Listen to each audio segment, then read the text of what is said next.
नमस्कार। पुष्पा हुड्डा हिंदी ट्यूटोरियल्स में आपका बहुत बहुत स्वागत है। आज हम पढ़ेंगे संधि का अभ्यास नंबर 1। आज हम संधि पढ़ेंगे क्योंकि संधि तीनों संधि हो चुकी है। आज प्रैक्टिस कर लेते हैं। पिछली वीडियो में हमने तीनों संधि को देखा था। तो बेटा एक बार हम देखते हैं कि संधि एक स्वर संधि होती है, एक व्यंजन होती है और एक विसर्ग होती है। एक बार याद दिला रही हूँ कि इसमें जब आंसर ढूंढेंगे तो उसमें हेल्प मिलेगी। तो स्वर संधि में क्या होता है कि जब स्वर का स्वर से मेल होता है। स्वर कितने होते हैं? 11। अब उनमें क्या है बेटा, जब स्वर का स्वर से मेल हो जाता है तो वहां होती है स्वर संधि। अ जमा आ, जैसे पुस्तक जमा आले, है ना, पुस्तकालय। कुछ भी ढूंढ लेंगे, बताते रहेंगे, उसमें देखते रहेंगे, आपको समझ आता रहेगा। दूसरा है व्यंजन संधि। बेटा व्यंजन क्या होते हैं? का से हा तक सारे व्यंजन होते हैं। अब जब व्यंजन का चाहे स्वर से मेल हो, चाहे स्वर का व्यंजन से मेल हो, चाहे व्यंजन और व्यंजन का मेल हो, बेटा वहां होती है व्यंजन संधि। यानी 11 स्वर और 33 व्यंजन, उनका आपस में किसी का भी किसी से कोई मेल हो या संधि विच्छेद हो, जोड़ा जाए या तोड़ा जाए, वे होते हैं व्यंजन संधि। और बेटा विसर्ग संधि क्या होती है? विसर्ग संधि में होता है विसर्ग के पश्चात, विसर्ग के बाद चाहे स्वर आए या व्यंजन आए, वहां पर क्या होती है? विसर्ग संधि ही होती है। ठीक है ना। अब विसर्ग में हम क्या करते हैं? विसर्ग के अंदर हम क्या करते हैं कि विसर्ग के आधार पर ओ की मात्रा आ जाती है, शा आ जाता है, आधा रा आ जाता है। वो मैं पहले पिछली वीडियो में तीनों में करा चुकी हूँ। आज हम कर लेते हैं थोड़ा प्रैक्टिस। और ध्यान दो कि ये बहुत ही इंपॉर्टेंट क्वेश्चन है बेटा, आज हम इन्हें पढ़ेंगे। अब देखो क्वेश्चन नंबर 1। महाजमा ईश का संधि रूप है। महाजमा ईश का संधि रूप है महेश, माहिश।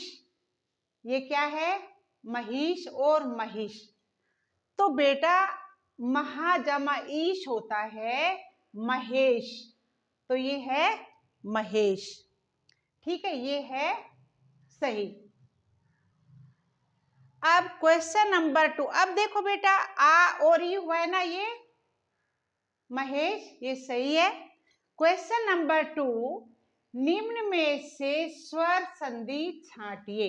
अब देखो बेटा स्वर का स्वर से मेल होगा तो क्या है? सद जमा गति नहीं है सही, क्योंकि सद जमा गति ताए दाए वो दोनों ही व्यंजन होते हैं। अब ये जो है इसको हम दिग्जमदर्शन, दिग्दर्शन, ये भी क्या है? व्यंजन है। और उत जमा जल, ज्वल, उज्ज्वल। तो बेटा हमें करना है पुस्तकालय। पुस्तकालय में अब देखो मैं इसको बना रही हूं पुस्तक जमा आलय। क्या बन गया? पुस्तकालय। पुस्तक जमा आलय बराबर पुस्तकालय।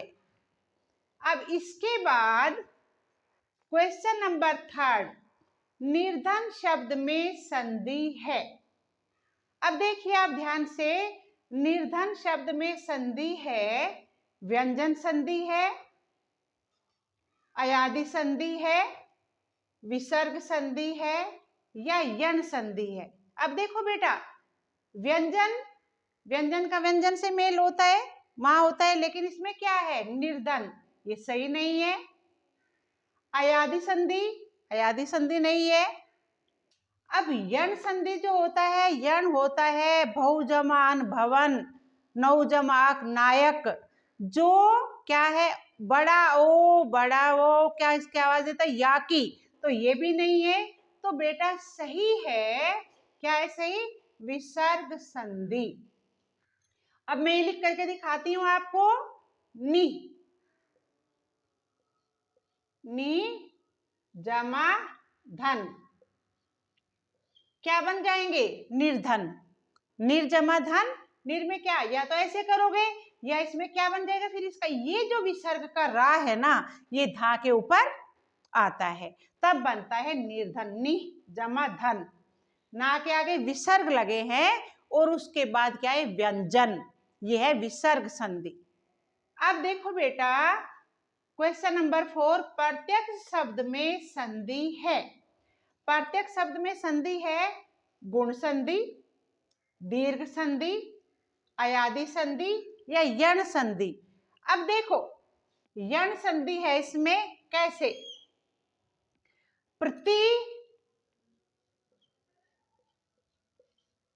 जमा अक्ष बराबर क्या बन गया?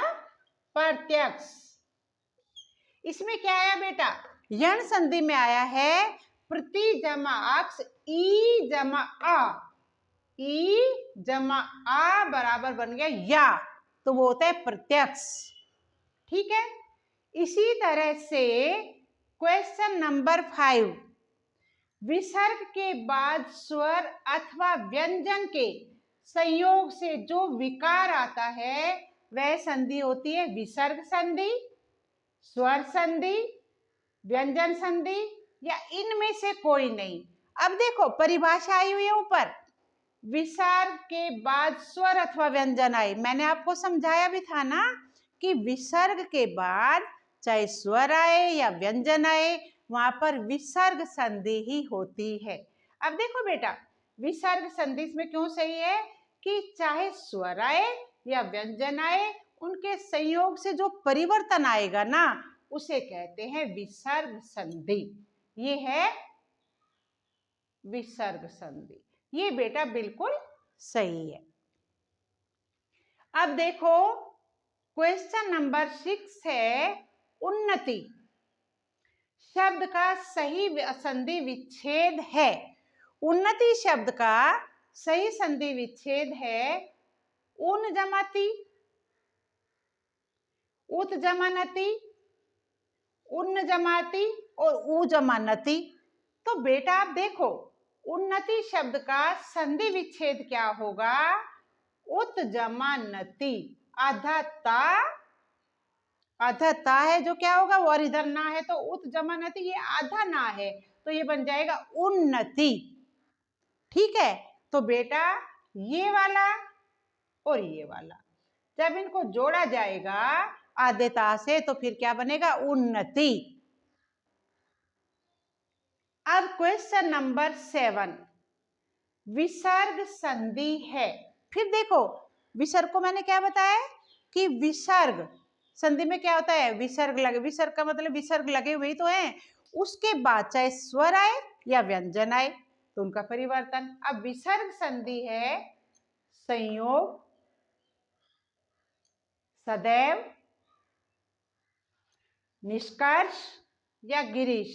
अब देखो समजमा योग ये भी नहीं है। अब इसके बाद सदा जमा एव ये भी नहीं है। अब निष्कर्ष जो है ना, ये है विसर्ग संधि। कैसे? नि जमा कर्ष। अब ये मैं यहां लिख रही हूं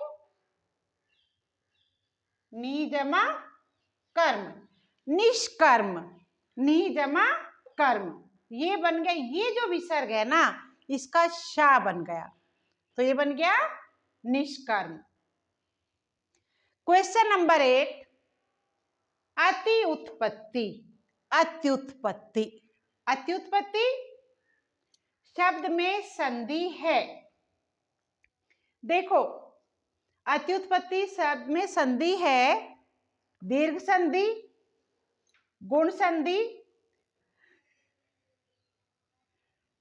शुरू कर दिया। तो बेटा इसी तरह से अत्युक्ति शब्द में संधि है दीर्घ संधि, गुण संधि, अयादि संधि या यण संधि। अब देखो बेटा, अत्युक्ति, चाहे यहां इसका संधि विच्छेद करो या वहां करो। देखो अब यहां पर अति जमा उक्ति, अब देखो बेटा ई जमा उ क्या बना यण संधि में, अति जमा उक्ति अत्युक्ति, तो ये बना अति जमा उक्ति अत्युक्ति, ये बना यण संधि, है ना। ई जमा आ बराबर या बना।